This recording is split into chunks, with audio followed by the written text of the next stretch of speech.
Happy birthday to the late great Robin Williams and the late great Don Knotts. It's X-Man 1991 back again with another anniversary rant, and we're also going to talk about my top 10 best fighting games. But before we get into that, let's talk about these two albums real quick. July 21st, 1998, Jermaine Dupri released his debut album Life in 1472 under his label So So Def, Columbia Records, and Sony Records. What JD mean by 1472 is J being the 10th letter of the alphabet, D being the 4th letter of the alphabet, and 72 meaning JD's birth. That's what he means by 1472. The album spent 2 weeks at number 1 on the top R&B/hip-hop albums chart and number 3 on the Billboard 200, selling 162,000 copies in its first week, and was certified gold on August 19, 1998. But it was certified platinum a month later on September 2nd. With the 5 or 4 singles, Money Ain't a Thing, Sweetheart, The Party Continues, and Going With Me. Money Ain't a Thing is also Jay-Z's song as well. Many people ask, who did the song belong to? Money Ain't a Thing. It's both Jermaine Dupri and JD and Jay-Z's song. It's on both of their albums. It's on JD's album, Life in 1472, and Jay-Z's Hard Knock Life Volume 2. Damn, JD had a lot of guest appearances on here. One of his artists of So So Def Records, ROC. The Brat, of course, is on here. Usher, Latasha Scott, Snoop, Warren G, Trina and Tamara, Lil Kim, 8Ball and MJG, Too Short, Young Bloods, My Birthday Twin, Crazy Bone, Mariah Carey, Jay-Z, Nas, Derek Angeletti, aka D-Dot, and DMX, and Slick Rick.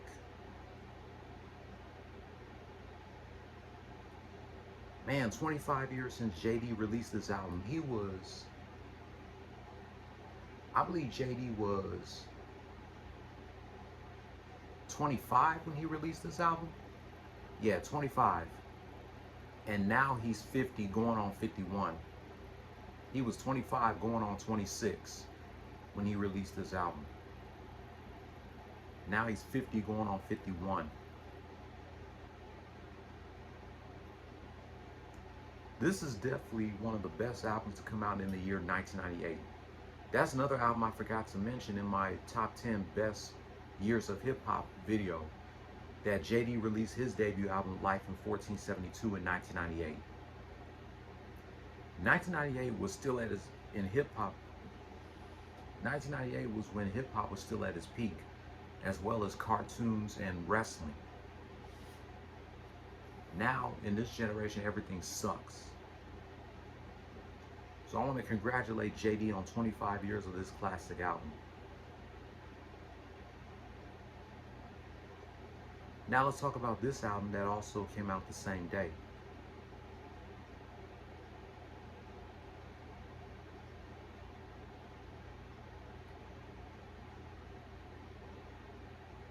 Same day, July 21st, 1998. Cam'Ron released his debut album, Confessions of Fire, under Entertainment Records and Epic Records. The album peaked at number 6 on the Billboard 200, selling 107,000 copies in its first week, and number 2 on the top R&B/hip-hop albums chart, and was certified gold. With the 3 singles, Feels Good, 357, and my all-time favorite, Horse and Carriage.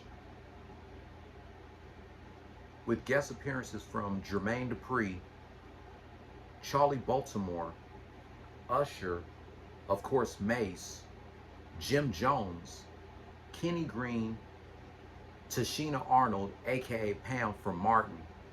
I didn't know she was on that album, and Noriega.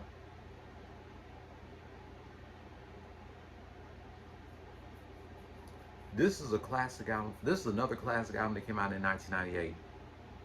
JD and Cam'Ron made history on this day 25 years ago.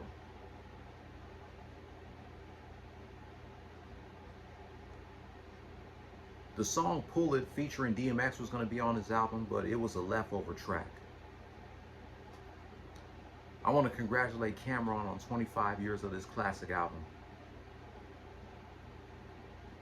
This album and Come Home With Me are my favorite Cam'Ron albums. Now, you know Mace was not in the music video of Horse and Carriage because Mace asked if he can get paid 50 grand to be in the video. And Cam refused to do it since they were close friends at the time. Lance Rivera was the director of the movie, of the video Horse and Carriage. Jim Jones made a guest appearance, cameo in the video. Styles P, Wyclef, Nori, Funkmaster Flex, Charlie Baltimore, Silk the Shocker, Cormega, Cannabis, DJ Clue, and 50 Cent, before 50 became famous. But that sucks that Maze is not in the video because he asked if he can pay $50,000 for it. But yeah, that's all I gotta say about these classic albums. 25 years of JD, Life in 1472, and Cam'Ron, Confessions of Fire. Now we're gonna talk about my top 10 best fighting games. But before we get into that, let's read the honorable mentions. The honorable mentions goes to Def Jam Vendetta, The King of Iron Fist Tournament 3, the 1992 arcade game Mortal Kombat, Street Fighter 2, Wu-Tang Shaolin Style, Fight Night Round 2, Street Fighter Cross Tekken, PlayStation All-Stars Battle Royale, Dragon Ball Z Budokai 3, and Tatsunoko vs. Capcom Ultimate All-Stars. Now here's the actual list. Starting at number 10.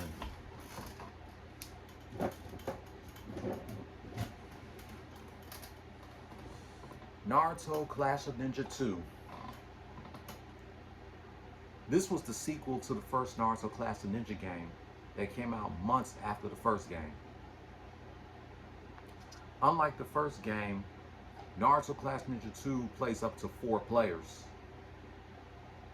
It has 23 total characters from the hit TV show. Some of them need to be unlocked. I got this game since my 16th birthday / Father's Day, along with Def Jam Fight for New York.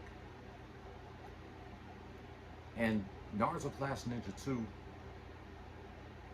is the best game out of all the games in the Naruto Clash of Ninja series. Of course, I'm glad they changed the simulation of this being a 4-player game instead of a 2-player game. Because in the first Naruto Clash Ninja game, they didn't have a lot of characters, so I'm glad in the sequel they added more characters to this game, and I'm glad that this game can play up to 4 players. So that's number 10 on my list. Naruto Clash of Ninja 2. Number 9. Soul Calibur 2, the sequel to the first game that came out in 1998. And I got the GameCube version because, you know, Link from Legend of Zelda makes a guest appearance on this game, only in the GameCube version.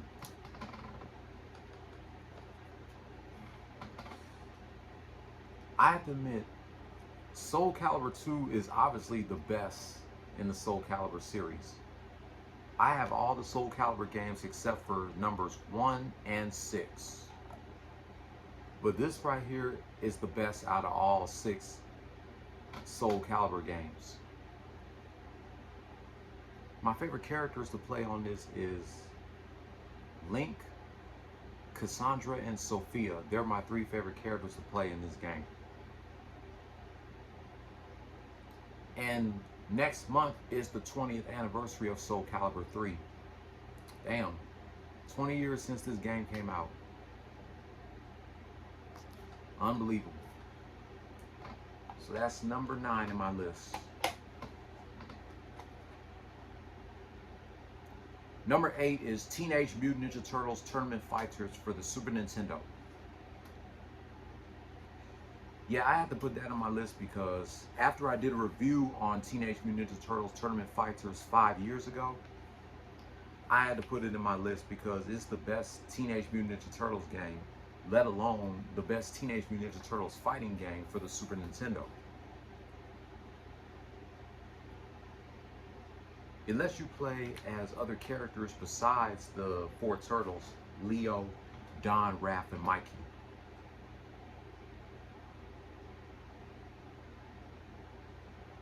Let me see, are there any other characters in this game that you can play as besides the 4 turtles?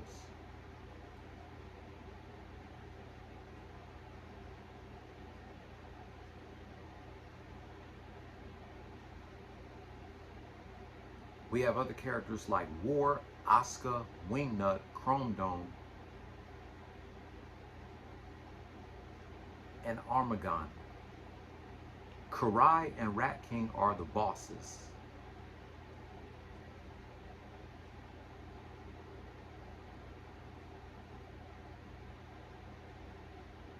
But yeah, Teenage Mutant Ninja Turtles Tournament Fighters is a badass fighting Ninja Turtles game. I go back and watch Let's Plays of it, and it just brings back memories watching Let's Plays of TMNT Tournament Fighters.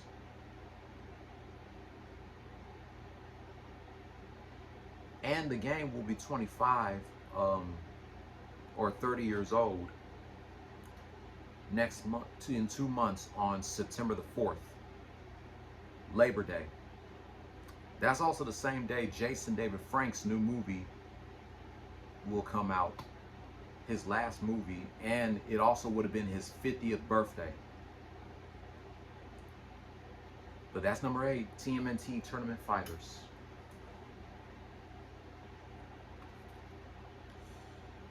Number 7,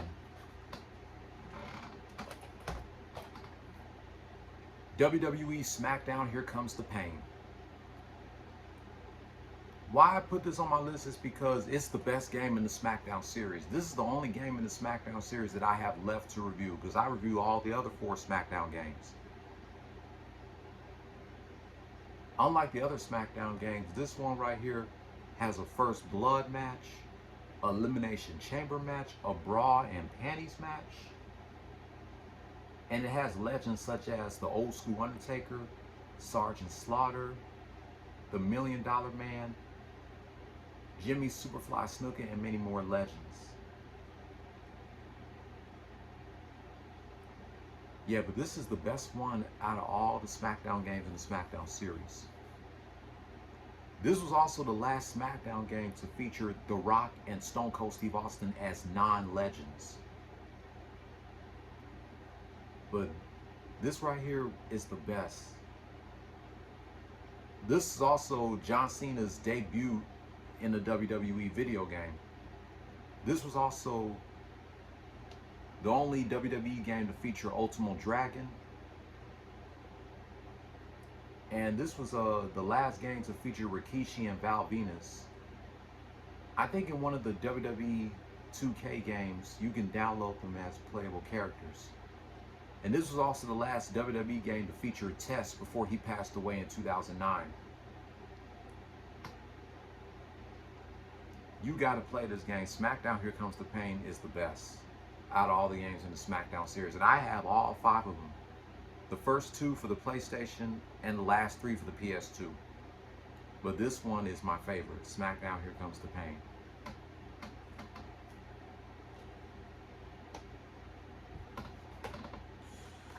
Number 7.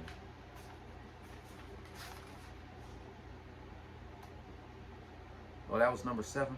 Number 6.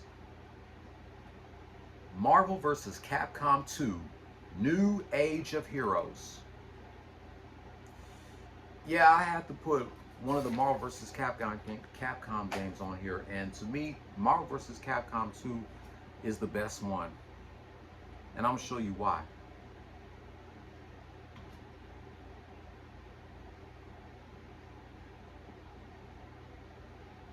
I am gonna show you why Marvel vs. Capcom 2 is the best.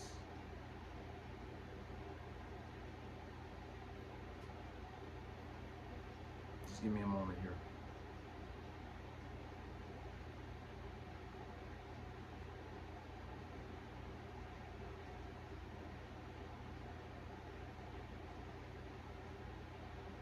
Because it is. Look at the variety of all the characters that are in Marvel vs. Capcom 2. The variety, the roster in Marvel vs. Capcom 2 is amazing.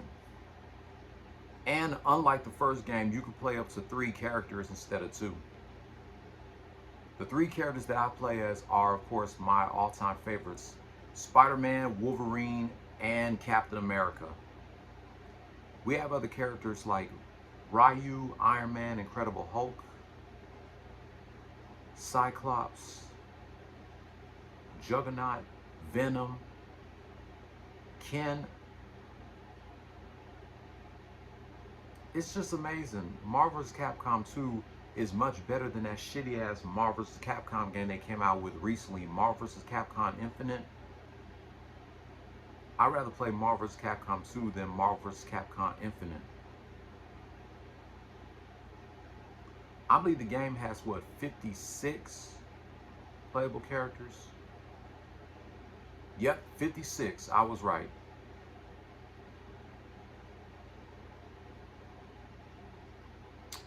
Yeah, Marvel vs. Capcom 2 is the best out of all the games of the Marvel vs. Capcom series, and it's my favorite because it definitely has a lot of characters than Marvel vs. Capcom Infinite. Now we get to the top 5. Number 5, the King of Iron Fist Tournament 2. This, in my opinion, is the best game in the Tekken series. It's Mike Henry's favorite too. This was the first Tekken game that I played as a kid before Tekken 1 and Tekken 3. It's my favorite. I played the arcade version of Tekken 2 before I played the console version.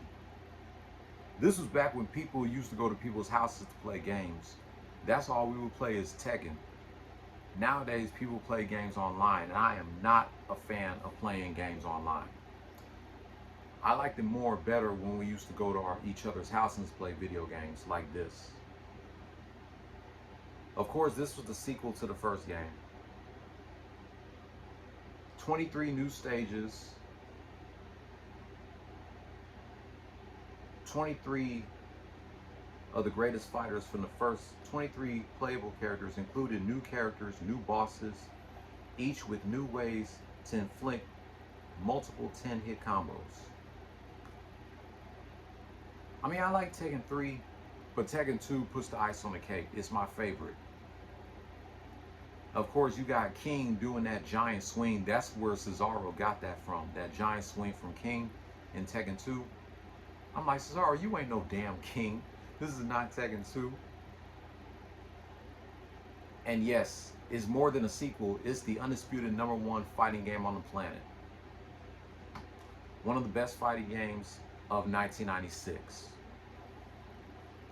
Also, Tekken 2 came out the same day Outkast released the ATLiens, and Aaliyah released 1 in a Million, and 112 released their debut album, August 27, 1996.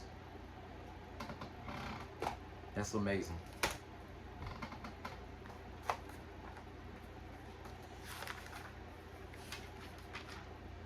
Number 4, Power Stone 2 from the Sega Dreamcast. I put Power Stone 2 over Power Stone 1 because Power Stone 2 lets you play up to 4 players, unlike the first Power Stone. I believe this was like the last game in the Power Stone series, but I would love to see the series be revived. or remastered it and put it on the Switch and the PS4 and the Xbox One.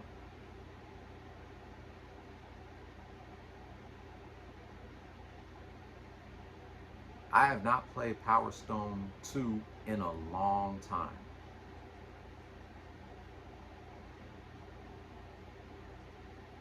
It's the best game in the Power Stone series.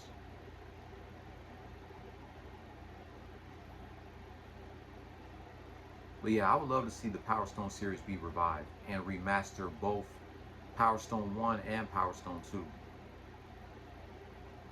As a matter of fact, I think you can download the Power Stone series as Power Stone Collection in the PlayStation Portable. But yeah, Power Stone 2 is the best. One of the best fighting games for the Sega Dreamcast.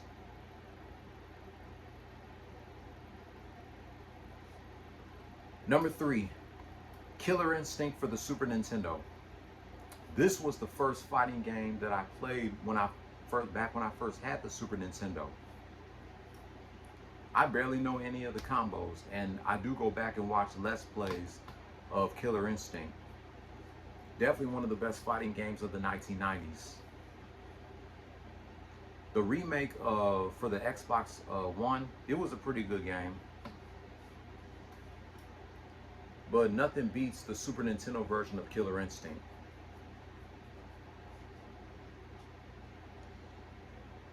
But I ain't got nothing much to say about Killer Instinct. It's one of the best fighting games to come out for the Super Nintendo.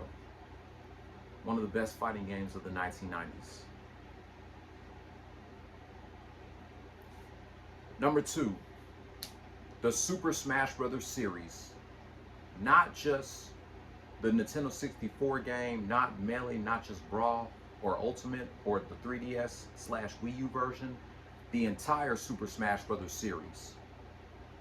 I definitely had to put that in my top 2. I was so obsessed with the Super Smash Bros. Series when it first came out in 1999. And the series is still successful to this day.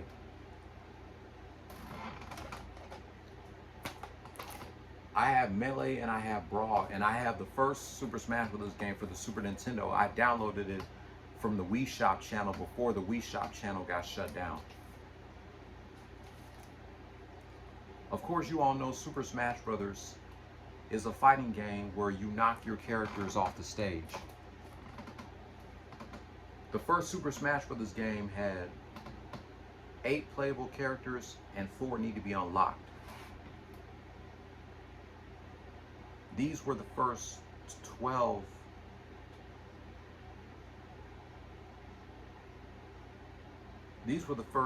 characters in the Super Smash Bros. Series. Matter of fact, I could just tell you. Mario, Pikachu, Donkey Kong, Kirby, Samus, Fox, Link, Captain Falcon, Jigglypuff, Luigi, and Yoshi. They were the first 12.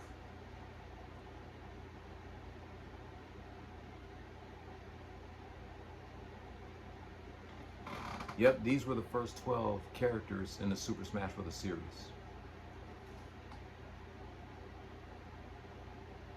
Super Smash Bros. Melee had the same characters from the first Super Smash Bros. Game, and then they added more characters.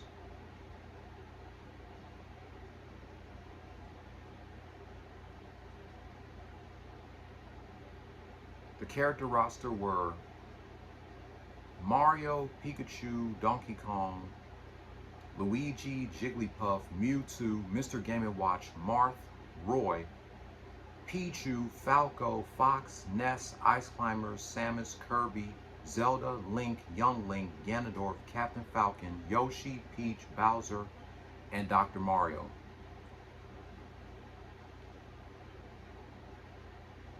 Super Smash Bros. Brawl was the first time they added other characters from different video game companies like Sonic the Hedgehog and Snake.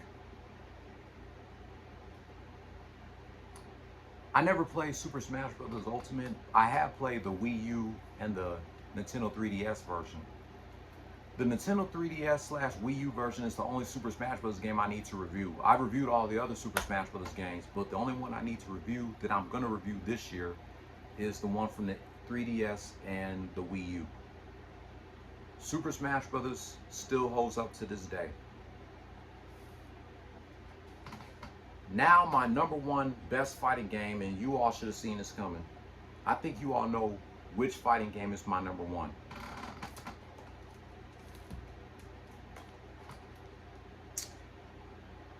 Yep, you all know it. Def Jam Fight for New York. The sequel to Def Jam Vendetta and the best game in the Def Jam series. In my opinion, the best fighting game of the 2000s. You all knew Def Jam Fight for New York was going to be number one. You all knew it. It has more hip-hop artists. They have the artists that was in Def Jam Vendetta like Ludacris, Capone and Noriega, Method Man and Redman, Joe Budden, Scarface, Dub C, and Ghostface. And they added more hip-hop artists, such as Busta Rhymes, Fat Joe, Snoop, Mobb Deep, Exhibit, Bone Crusher, Bubba Sparks, David Banner, Comp, Crazy Legs, Freeway, Family, Ice-T, Slick Rick, Memphis Bleak, Flavor Flav, Sean Paul, Elephant Man, Lil Kim, Lil Flip, Eric Sermon, and Shauna. And they also have other celebrities that are not part of the hip-hop industry, such as Henry Rollins, Danny Trejo, Kimora Lee Simmons, Carmen Electra, and Jacob the Jeweler. The only artists that didn't make it back in this game were Keith Murray, DMX, DJ Funkmaster Flex, and Christina Milian. Oh, we also have other rappers, Bless and Chris Lighty, even though he's not really a rapper. The only artists in this game that are deceased are Prodigy and Chris Lighty. All the other artists are still alive. Def Jam Fight for New York, hands down the best fighting game and the best game in the Def Jam series. That's why I put it as number one.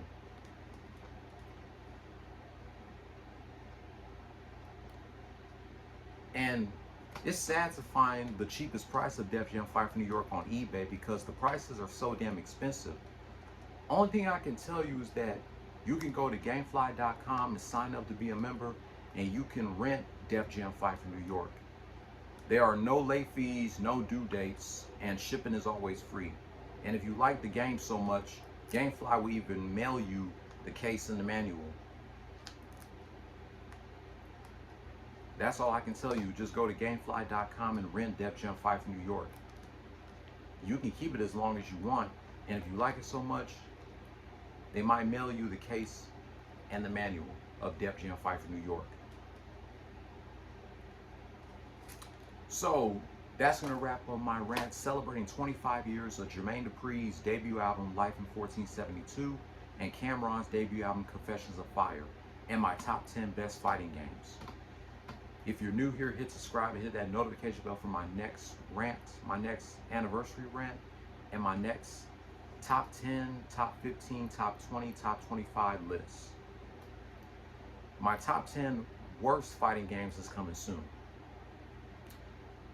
Give this video a thumbs up, leave your comment down below. I'll be back later to reminisce 20 years of Will Linda McMahon fire Stone Cold Steve Austin as the co-GM of Raw from the July 21st, 2003 edition of Monday Night Raw. Until then, play stupid games, win stupid prizes. No more talk.